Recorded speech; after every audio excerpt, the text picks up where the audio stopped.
Hey kids, Coach Patrick here with a quick review of the Quasi bike and run courses. I know it's a bit late, but better late than never. And I'm looking specifically at the 56, the half iron course, the Rev 3 half. Okay. All right, let's head over and we're going to look at this bike route in full screen. So we get a chance to kind of dig into it. It's a pretty hilly course and challenging. Can be fast. But I wanted to talk to you guys a little bit about how I would break the course down. You guys can obviously you guys can knock yourself out. I'm not sure what your IF goals are for the ride, etc. Okay, you can see the mile markers are here.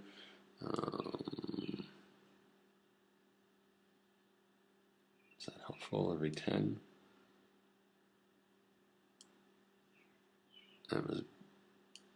What was it the way before? Hold on.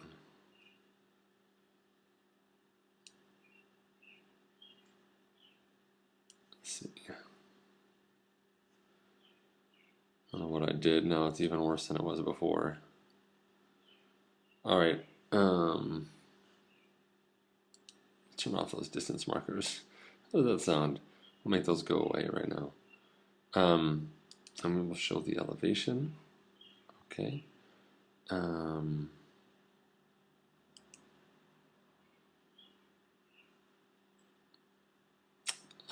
want to make sure we get this right. I may I'm gonna refresh the screen here. So everyone has their IF goals for the day, and one of the challenging elements of a course like this is riding a true IF. And even though you'll be scrolling through your screens and perhaps even hitting the lab button every so often, fact of the matter is it's going to be very hard for you to get it all right. So let's first of all let's just take a look at the here we go. Hold on a second. With the elevation here. So I'll take a look at the flow of the course. Basically, so the way the course is going to work, you're going to start here at the amusement park, right? We basically will ride out of the amusement park up and then start this loop. Okay, we're going to be riding counterclockwise, right? Around. Working our way sort of in this big sort of circular loop, right? Up to Northfield, kind of peaks at this winery, and then comes back down. The other side, you're going to have a right-hand turn, which is an out and back, pretty flat section here of an out and back. It looks to be about 35 to 38, about 3 mile out and back. And then we'll come back around and we'll complete the rest of the ride back into Quasi, into the amusement park. So a chance for you to see some people here on the out and back section, which is nice. Let's take a look at how the ride breaks down. There's two significant climbs here. We've got a climb here, 4.5 to 5.5 early, and then that's 480. Up to 750, and that's a 1.5 mile climb again. So you got two significant climbs in the first 10 miles. Then it's kind of steady climbing up around, and then it drops down for a little while till about looks like once you get past the state park here, about mile 22. Mile 22, when the road starts to bear left, that's when you've got the most significant climb of your day. So we've got climb number 1, we've got climb number 2, we've got some steady climbing, but not too bad. Good descent, and this descent ends up being somewhere in the neighborhood of 15.5 to about 6 miles of flat to down. But then we start climbing, and we climb from about 21 up to 27, which is about 6 miles of good climbing, and there with some really, really steep sections. Then you end up with some rollers here, and then some downhill to end. So I would look at this course, and the way that I would break it down is to say, wow, during my warm-up section here, I've got two significant climbs to kind of test my legs and see how I feel. The way I'm going to test my legs is I'm going to spin things out and be super smart. My goal for the first hour of this bike, the first 20 miles, is to take in 2 bottles. And so these hills are only an inconvenience in that they slow me down from eating and drinking what I want, because I won't be able to do it. So I'm eating and drinking, yada yada yada. And there's definitely some technical sections. It's going to take some work for you to kind of get that right. They got this sharp right to a sharp left-hand turn, right, to another sharp right. So you have to be very mindful in here as you're kind of navigating, as you're eating and drinking. I'm not too worried about these climbs. We're going to sit and spin. This sort of main climb on the day, starting here at about 22, and these distances are all approximate.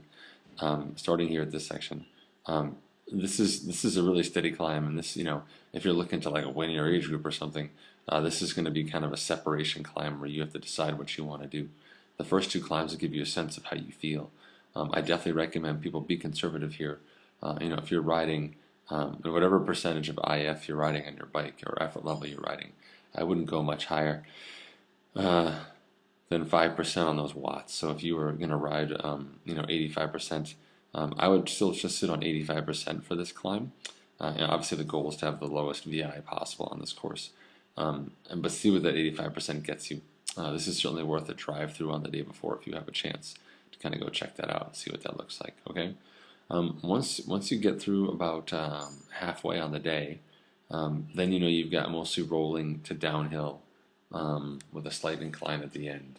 And so I would definitely be looking at this course from a negative split perspective, where I would definitely be trying to put in some good time at the end. So just like most of our rides, we want to finish strong. So in these early climbs, sitting up, spinning, using all your gears, lots of deep breathing, taking care of yourself. This climb, still steady and smart. How you pace this climb is a function of what your overall bike goal is on the day. Keeping in context that, of course, there's no such thing as a good bike followed by a bad run.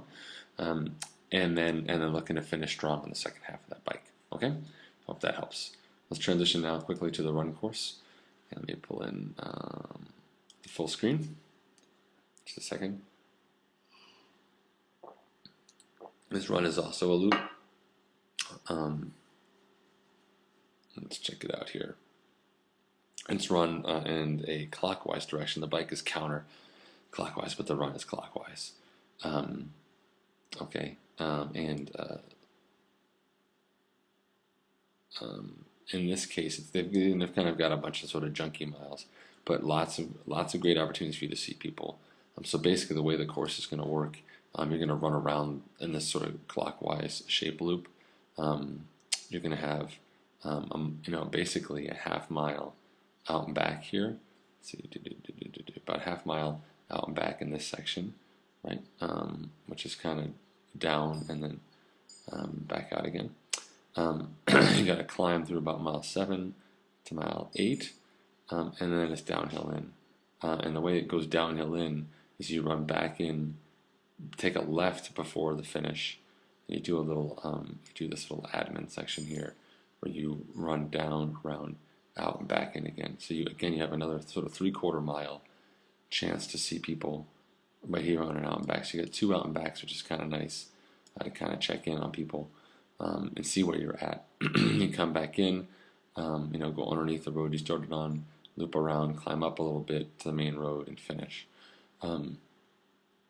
When I look at this, when I look at the run course, basically you've got about 2 miles of some flavor of down, 2 to 3 miles of some flavor of down, but then you've got 5 miles of climbing, and then you've got the remainder is down and rolling in. So I think this course really kind of suits our pacing strategy pretty well as well, which is conservative out of the gate. In this case, you could probably run your target pace out of the gate because you're going downhill. It's going to feel easier. So if your target pace is 8:15s, and you knew you had to run 30 seconds slower than that out of the gate, you might still run close to 8:15s because you're running downhill, right? And then you're going to dial in your steady pace starting at mile 3 for the bulk of your day. This is the work section. Do not kid yourself. And the way that I plan on pacing this is I'm going to be smooth and steady here. I'm going to use this first 3 miles as a chance to eat, and drink, because I'm going to be feeling pretty good in here. So I'm going to be able to handle extra, my calories, etc. I might have a plan to eat and drink out here, but odds are with the elevation changes and so on, it's going to be very hard for me to get lots of food in, and I won't feel so good. So these first couple miles are critical for me to drop my core body temperature and eat and drink as I feel good. This 5 mile section is going to suck.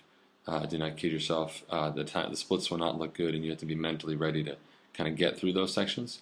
Once you get through mile 8, and the road starts to go down again, you get a chance to recover, and then it's really the race to the finish. So again, how you pace this run is a function of what your goals are for the day. If you're just looking to finish, I'd be very smart about my nutrition and fluids in here. I'd work on being as steady and as focused as I could through this section, and then finish well. If you are looking to be competitive on the other end of the scale, like trying to win your age group type person, you might be looking at doing some damage in the hilly section and then holding on to the end. Of course, hopefully your fitness will sustain that. For most people, I would say you want to have a pretty easy yet fast first 3 miles, a steady, the best you can, sort of damage control, steady in here, keep your heart rate down through the section, and then try and finish strong over the last 3 miles. How you pace this run, and how you and I might pace this run now, as I do this video, is very different than how we'll pace it on race day. And my guess is that given the heat and the terrain changes and so on, most people will be very pleased with a very strong final 5K finish. All we're going to be really trying to do in this section is mitigate the damage by keeping the heart rate down and trying to stay cool, keeping the core body temperature down. Okay? I'm really looking forward to seeing you guys out there. I hope this video was helpful. I look forward to seeing you guys soon. All right? Good luck.